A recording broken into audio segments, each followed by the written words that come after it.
Hello and welcome to Arabic language lessons. This is lesson number 20, the إعراب and the Bena. الدرس رقم 20 الإعراب والبناء. As usual, we begin by saying Assalamu alaikum. Alright, so first in this lesson, we're going to talk about what is إعراب literally, and then we're going to talk about إعراب grammatically, like in Nahu, in grammar. And then we're going to talk about why we use Arab and why it's important, and we're going to show it with an example. And after that, we're going to have an example of Arab, where we kind of focused on one word and we can isolate it. And then we're going to talk about Bina, and then we're going to give an example of Bina.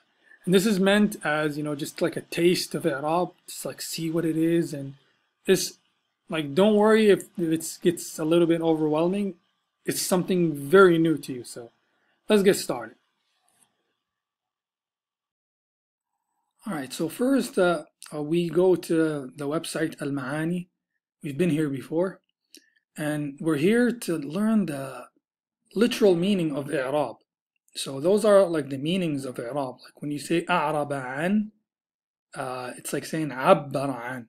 And those are the meanings, like express, make clear, declare, articulate, reveal. Reveal is the best one here, and it relates to how we use it when we're talking grammatical sense. So, I will include a definition somewhere in the file that you'll be able to download. I wanted us to understand where I'rab comes from, like the literal A'raba, so we can fully understand this thing, because it's something foreign. Like it's in Arabic, but it's not in English. Like there's no I'rab in English. But let's continue. And I know it's a foreign idea, but I think you'll get it by the end of the lesson. Let me know in the comment section if there's something, if you don't get it. So what is ما هو الإعراب? What is إعراب? إعراب in grammar, like before we saw the literal definition, this is the grammatical definition. Change in the ending of a word because of an influencer that comes into contact with it. And the change will, the sign of the change is like this haraka, this move, right?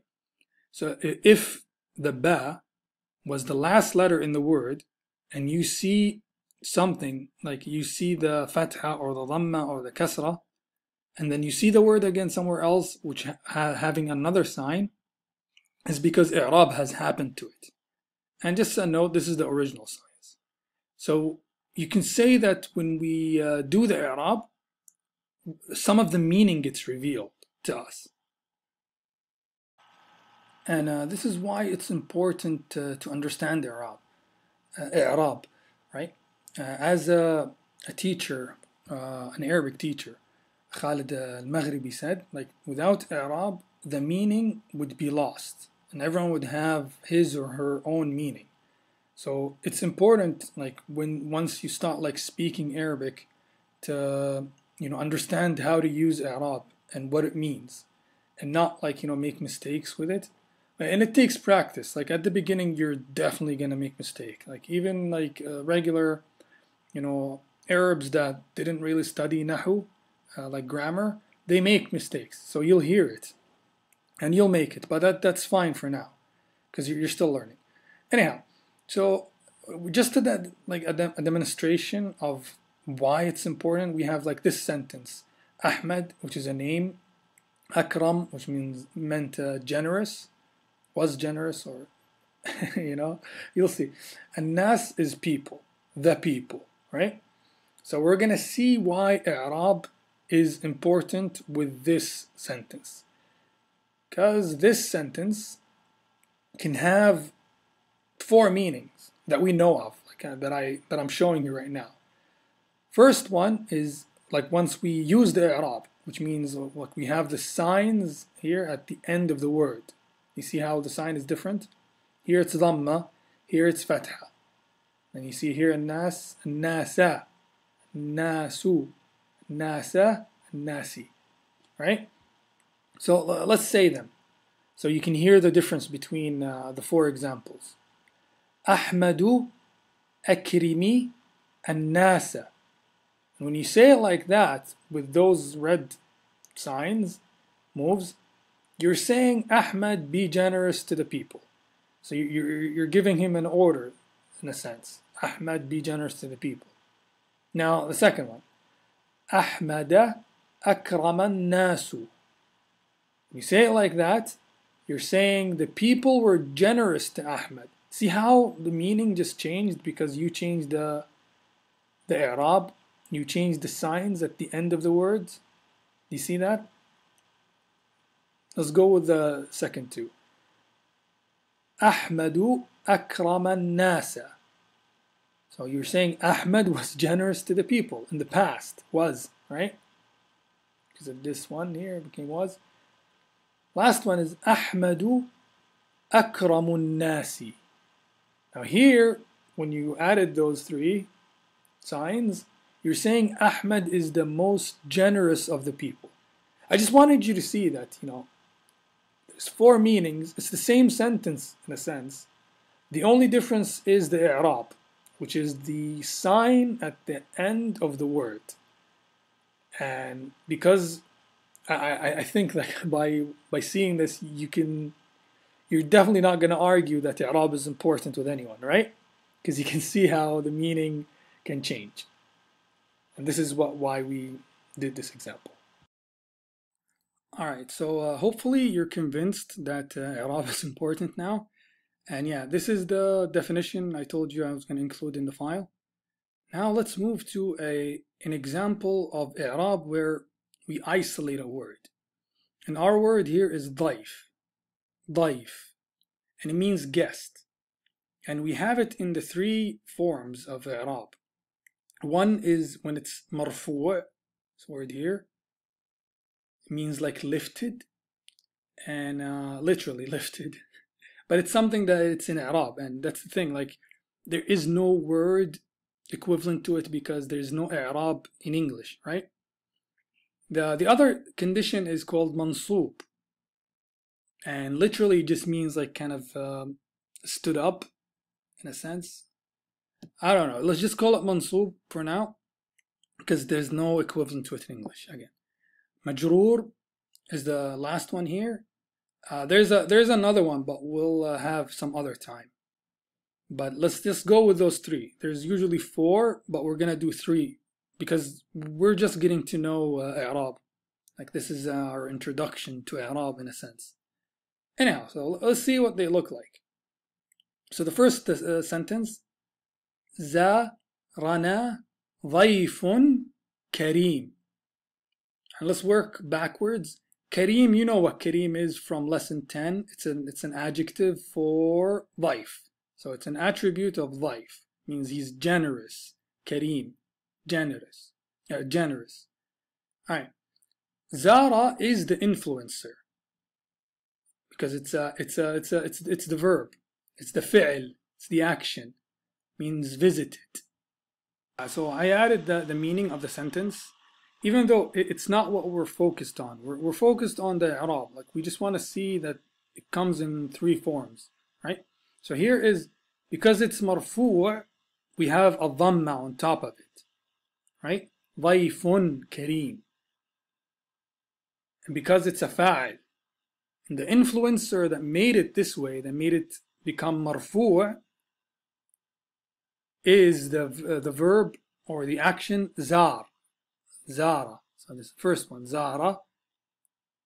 Anyhow, so let's continue. يكرم الجواد ضيفه. So let's see here. يكرم is a fi'l, it's an action. الجواد is the generous one, الجواد. ضيف, ضيفا. So why is it open? It's open because it's mansub. Why is it mansub? It's because it was influenced by the verb yukrim. And the fa'al here, the action doer, is al-jawad. And ضيف is al-maf'ul bih. Maf'ul here. So because of its place in the sentence, because it's a maf'ul, it's mansoob. And it's mansoob with the use of fatha. Does it make sense? But, you know, I just wanted to see how it works. Anyhow, let's see the last one. السرور على وجه الضيف. Here it's maksur, right? There's a kasra. So because it's a dragged name, you know, because of being an addition to wajh, and wajh is dragged because of a meaning letter ala. Oh, sorry. So I added the meaning, a sentence. Happiness is on the face of the guest. As-surur is happiness. Ala is on. And it's part of the meaning letters, which I think we should have, like, at some point, meaning letter lesson 2. That would be like lesson 11, the meaning letters. So ala on top. And it's because ala is here, it influenced wajh and it influenced daif and it dragged them, which is like majroor, did the jar to them, and the sign of the jar happening is al-kasra, daifi. See, you know more about the word from those signs on the top. Anyhow, so this is our example. Alright, so now that we finished with Arab for this lesson, we move to the other one, which is the opposite of Arab. It's called Bena. So what is Bena? Ma huwa al-bina. It's when the word remains unchanged in all states without being influenced. Like even if an influencer comes by it, nothing's going to happen. It's just going to remain the same. No changing. It's very straightforward. You know, I'm not sure if I should leave like a literal meaning, but I will because we did it for Arab. Maybe Bina will feel, you know, why not me? Anyways, but Bina, literal meaning of Bina is building, like build.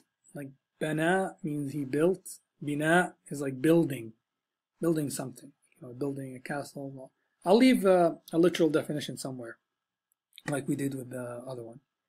And this one is really easy. Like, the other one is a bit more tricky. You need to like learn a lot of things about it. And the other one is grammar. Like if you learn I'rab, you're done with learning Arabic, really, because this is, you know, grammar is all about I'rab. That's it.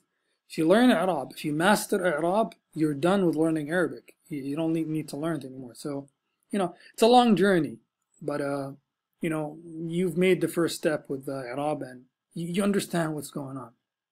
Anyhow, let's do this example. You know, we've seen this word from a previous lesson, هذا, that is, which is good because, you know, makes the new things less in this lesson. It's a hard lesson, trust me. It's, you know, it's hard for everyone. Okay, so يعجبني هذا المجتهد. So in the state that it's in, it should be lifted. It should be marfu, and you know, but it isn't. It remains the same. أعرف هذا العنوان. Again, in this position, if it's another word other than هذا, it might be in a place of nasb. Nasb would happen to it. But هذا does not change, no matter where you put it. And here we have the last one, which is in a position of jar. You see the ones we did before. He's raf, nasb, jar. The 3 ones we did. We skipped the 4th one. مررت بهذا العامل.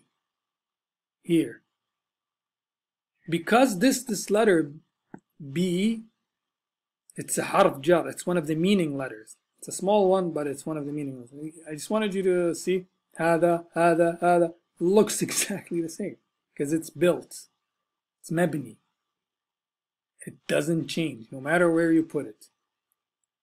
But B, harf jar, It's a meaning letter that drags, just like ala. So that's why, you see it here, and I put it here, and you can see it in the previous example we used ala, on. Here is with. Be means with. So with that. Anyhow. But you can see no changing. I think that's all we're going to say about this. Anyhow, this was just our introduction to Arrab and Bena, and we will visit it again. But I just wanted you to get an idea of what it does and what is Arab, and it's something unique about Arabic. Don't worry if you didn't get the lesson completely. Maybe you can review it. Maybe we'll do another. Maybe the next lesson will be the signs of I'rab, right? And we can maybe talk more about it. And anyhow, until the next lesson, ma'a as-salama.